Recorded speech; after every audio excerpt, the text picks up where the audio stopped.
Welcome to Smart Branding, a podcast dedicated to branding, naming, and domain names. I'm Tatiana Bonneau, and with my guests, we try to help you create and grow strong, memorable, and meaningful brands online.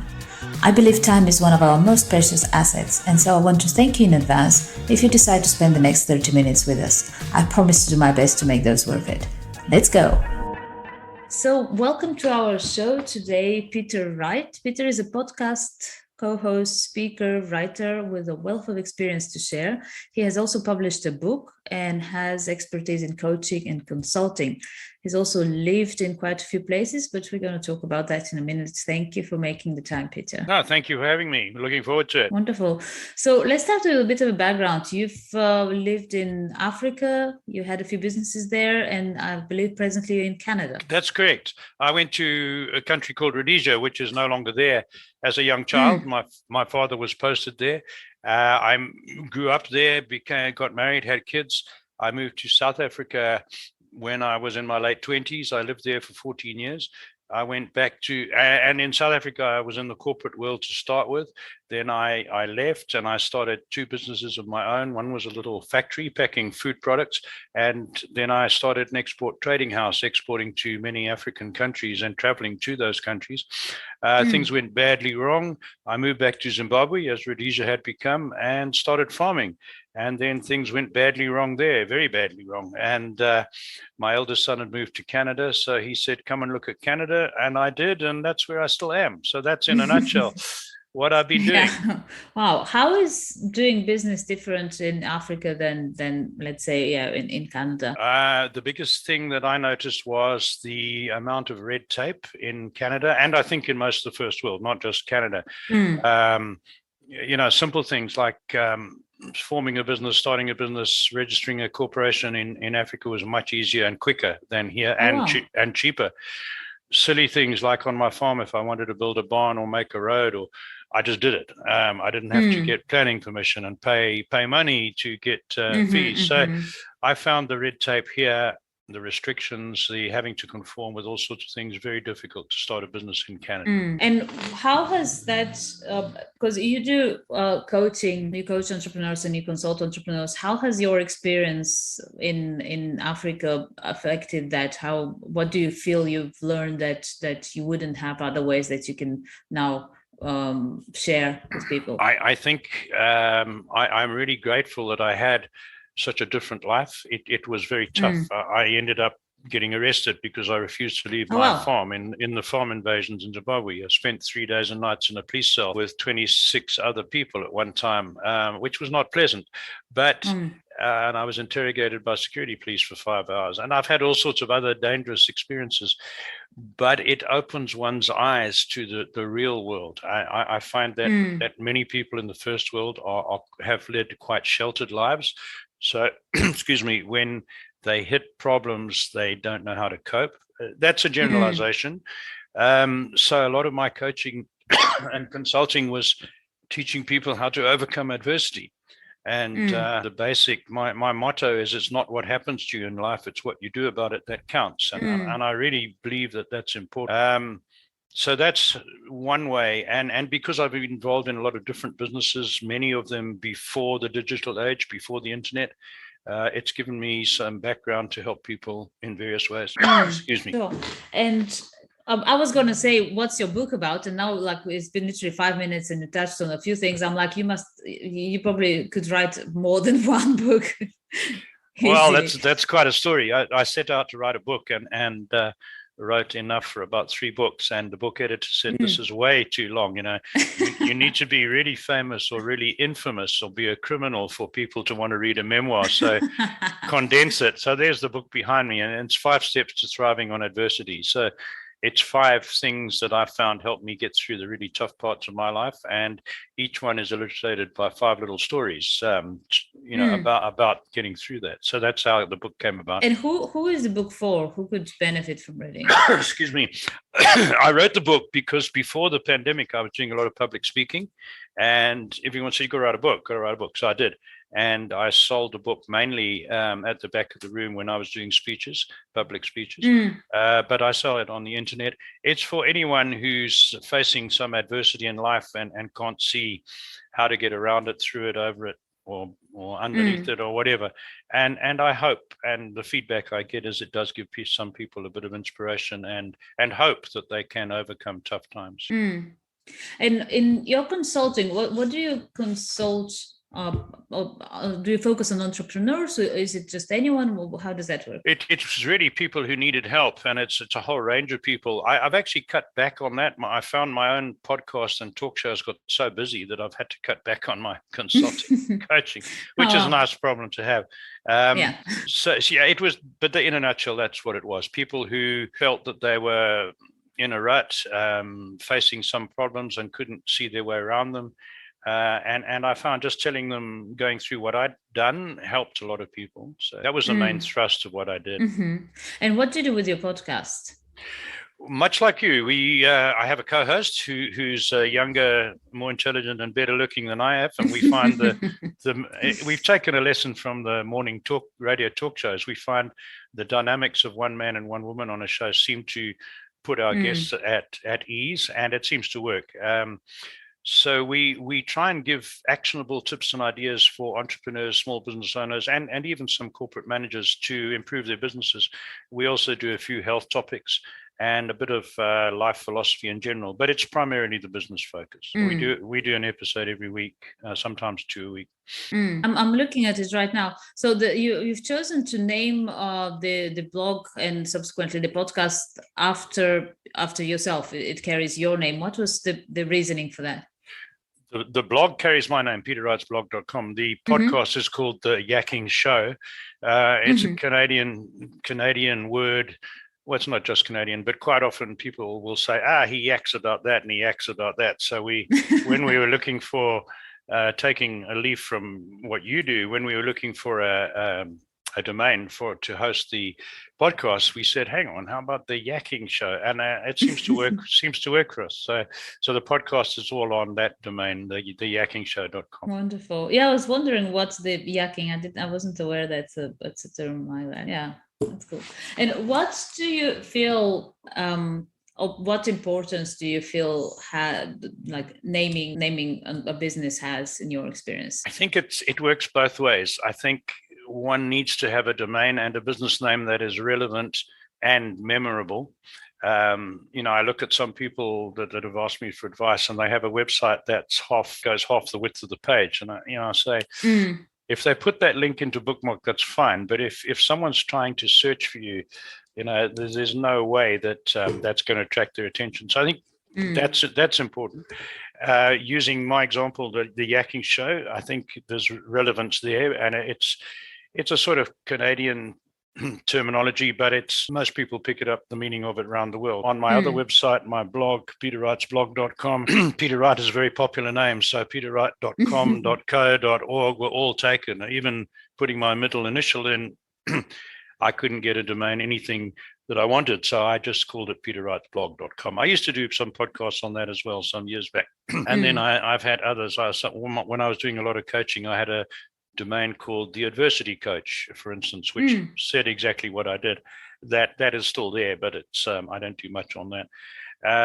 I was involved in agricultural business with my son when he was trying to immigrate to Canada, and we got a domain Grown, GROWN, and then our surname Wright.com. So that played on our name and on growing vegetables.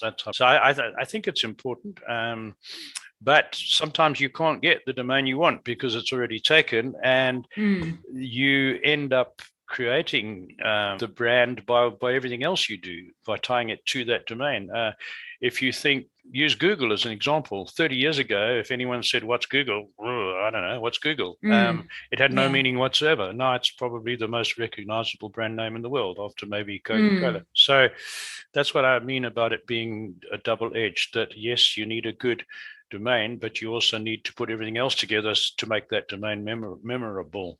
So it's got to work both ways. Definitely, I can totally agree with that, and I oftentimes say that in conversations with entrepreneurs in my field, where Even the best name wouldn't save your business if you're not offering a decent product and a decent service. So it has to work with that as well. Absolutely, yeah. There was one of the good marketing gurus on the internet a few years back used one as an example. It was I think she was a Chinese lady in England who sold used cars.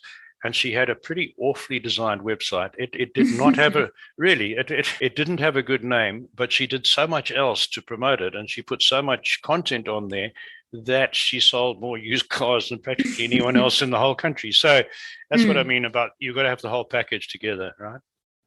And you've been, you mentioned you've done some speaking, you've had different businesses even before digital was a thing. And now obviously everything is pretty much like, even if you're selling a product offline, you still have to promote it in a way online. How do you feel that has affected business and us as people as well, because you talk a lot about adversity, about people dealing with things like, obviously there are the positive, but also the negative sides of it.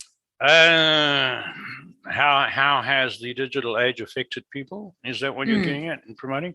I think there's huge advantages. Obviously, we wouldn't be talking without the technology we have to work with today and the internet. But I'm always reminded, because I'm quite old, and my father was born at the beginning of the First World War, and he spent some years in India before the Second World War. And he told me stories of the great European trading houses that operated all over Asia as far back as the late 1700s. And they ran huge trading empires, and their communication was a letter that took 3 months to get from head office to wherever. And the answer took 3 months to get back again, right? Wow. There was no radio telephone. That's crazy to imagine now. Yes, but they ran huge trading empires. Never mind whether they were good, bad, or indifferent. I'm just talking from the organizational point of view. They did all sorts of things. More recently, in the early 1900s, look at the businesses that developed with none of modern technology, right? So yes, all the modern technology is a wonderful tool, but I don't believe we should be too reliant on it. I believe we should look at the human interface and try and take a balanced view of this. And case in point, in Canada, we have two major mobile phone or telephone and internet providers, and one of them went down for a whole day a couple of months back. So that means all the ATMs that worked on their system, all the point of sale machines that worked on the system, telephones, internet, bang, half the country, well, not the country, but mainly two provinces, half of it was shut down. It was chaos, absolute chaos, because people weren't carrying cash. People had filled up their cars with gas and couldn't pay for it. And it was chaos. So yes, it's good, but I think we also need to keep a bit of balance here and be prepared for the day when it doesn't work properly. So absolutely, yeah. And I mean, I'm thinking of the situation in Ukraine, for example, now, and I have I have friends, and I mean, how quickly we can switch from taking everything for granted to being, happy if there's the electrics and the internet are on for 1 hour in 24 hours. Yeah. But people do it. I mean, I literally, we have even members of our team that manage to continue working and communicate and continue living somehow. So definitely we should be prepared for it not working. But also I feel it's important to not forget, and you said that at the beginning, not forget the human side of things. I see so much of companies that literally turn their business around pleasing algorithms and some statistics that come from whatever platform where it's like, where are the people in that? You're supposed to be working for people who are inevitably your end customer, but the whole marketing is focused on some metrics and on some algorithms and on some things that have nothing to do. They're more like, I guess, more around advertising and numbers. But look at the converse to that is, look at how successfully some companies are using influencers to promote their products, which is much closer to word of mouth, right? Even though it may be conveyed digitally, it's person to person, which has some degree of credibility compared to just the company broadcasting on their own. So I think that's an aspect that's important, whether it's person to person, face to face in the street, in a bar, in a wherever, or whether it's person face to face over the internet, you're still getting that human connection. And that's why some of those advertisers are doing so well using influencers. Yeah, that has been definitely a trend, using influencers. And it's funny how, we go technology, and we do the full circle coming back to, we still need a human face. We still need a human connection. Yeah. And on that one, I'm on a couple of platforms in communities, one of which is on Discord, and it's a closed community of comparatively few people, but the interchange and what we talk about there is so much richer than, say, on Facebook, where thousands of people are getting involved. And on that closed community, if somebody says, have you tried this service for whatever, because we trust what they've been saying in that community for months, I'm more than likely to go off and use that service, right? So it's personal endorsement, even though I've never met the person face to face. It's in a community I trust. So I think that's growing a lot as well. And definitely, as you mentioned, I think that can apply to a lot of the activity that companies are doing in order to promote themselves, that focus on quality versus quantity. And that's something that we oftentimes on the podcast, it comes up as a question in different fields of marketing. But because very often I feel entrepreneurs can find themselves chasing numbers. It's like, oh, we got 100,000 visitors. It's like, yeah, but so what? That's right. That's right. And you have whole marketing departments turning around that and being happy about metrics and all that, and you're like, no, you're better off getting 100, of which 10 convert, than 100,000 that looks good on paper, like, oh, look at us, we have that, but it turns into nothing. That's right. Yeah. Correct. You mentioned you have sort of a slowdown on the consulting, but do you still offer that as a service? Can people reach out to you? I do. That? Yeah, I do. And on the yakkingshow.com, there is a link there where people can book time with me. So yeah, I still do that. That. I'm not actively searching for clients there, but if people want help, want to talk to me, yeah, I can handle a few clients. And who can benefit from your services? If we were to describe like the person who can ideally match people who can only see the hurdle or the challenge in front of them and can't see around it. And that doesn't necessarily mean people who are in a really bad place financially, emotionally, family, whatever. Some relatively successful people get stuck on what to them as an instrument and perspective might be just a little minor thing they need to take a detour around. So I can't guarantee that I can solve everybody's problems, but I find by talking to people, listening to them and offering my perspective, very often it helps them move forward. Great. And you mentioned the yakkingshow.com. We'll include the links to your other website as well, and to your social media, so people can reach you. So, sure. Yeah, the yakkingshow.com it's got everything on it. They can contact me through there. I'm on Twitter, LinkedIn, all the main ones and some of the newer ones, but easy to contact me through the Yakking Show. Either book a time or there's a contact form on there where people can get to me. The same on peterwrightsblog.com. There's a contact form there. My book is available on both sites as well. Wonderful. Well, thank you. That's been an absolute pleasure, Peter.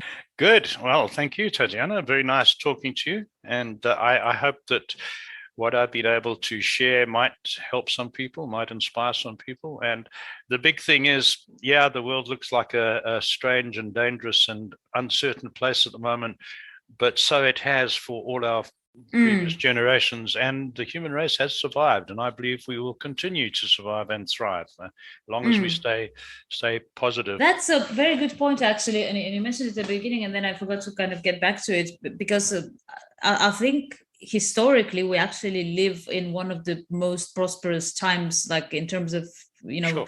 Medicine has advanced, we have technology, we can travel relatively cheap to anywhere in the world, even though, like, obviously there is crime and but compared to even 100 years before, it's uncomparable. And people seem still to be more dissatisfied and more stressed than they were before, which is just crazy when you think about it. That is the dark side of affluence, I'm afraid. I don't want to waste time, but one of the speeches I gave when I was doing a lot of public speaking was the paradox of prosperity, and I related the case of an old African man who was a retired policeman in Zimbabwe, or Rhodesia at the time, who had bought a little farm, and I happened to visit him for whatever purpose, and I said, you have 400 acres, you're using 15 to grow corn, you have about 20 cows, you could double that. He said, what for? And I said, well, you could pay for electricity. What for? And whatever I suggested, he says, I have enough. He says, I just want to sit in the sun, watch my family hoeing the fields, drink my beer. If it's cold, I can go and sit by the fire. That I've worked all my life. What do I want any more for? Whatever money I earn will bring me problems in one way or another. I could not shake this guy. He was one of the happiest guys I've ever met, and yet according to our standards, he had nothing. So that stuck in my mind, and I think that's important. And I think because of the affluence in the Western world, particularly, and in other parts of the world, people have become entitled and they believe they have a certain standard of living. And the moment that's affected or threatened, they have a problem. But as you just said, 200 years ago, people had to work a hell of a lot harder than they do now just to stay alive. They didn't have time to get dissatisfied, right? Yeah, that's probably the problem. Yeah, sorry, I'm getting into philosophy now, but I know it's interesting. I find it interesting. Yeah, absolutely. No, I do do that with my kids sometimes, where we'd have a discussion and discussions and best thing I've ever heard, best in speech marks, is my 13-year-old said once, I'm so tired of working for free. I'm like, what do you mean? Going to school. I'm working for free. Just imagine. I'm like, are you crazy? There's still even places on earth where kids get shot at, or they struggle, or they have to fight or walk a long time, or struggle. It's a privilege to go to school. What do you mean I work for free? It's just crazy. Yeah. All right. Well, yeah. Thank you again. It's been an absolute pleasure. I'm sure it will be insightful for our listeners as well. Thank you. Good. You're welcome. Goodbye. Thank you for joining us in this episode of Smart Branding Podcast. Feel free to visit smartbranding.com for more information and reach out if you have any suggestions, questions, ideas, or just want to learn more about how a good domain name strategy can help you build a strong and successful brand. See you next time.